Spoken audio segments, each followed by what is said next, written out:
Hello అండి, welcome to Swathi kitchen. Tomato రైస్ని ఎలా తయారు చేసుకోవాలో చూపిస్తున్నాను.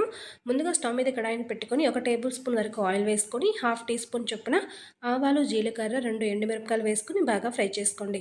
ఆవాలు బాగా వేగిన తర్వాత సన్నగా కట్ చేసుకున్న ఒక ఉల్లిపాయ, 2 పచ్చిమిరపకాయలు వేసుకొని ఫ్రై చేసుకోండి. ఇవి బాగా వేగిన తర్వాత హాఫ్ టీ స్పూన్ అల్లం వెల్లుల్లి పేస్ట్, కొంచెం కరివేపాకును కూడా వేసుకొని బాగా ఫ్రై చేసుకోవాలి.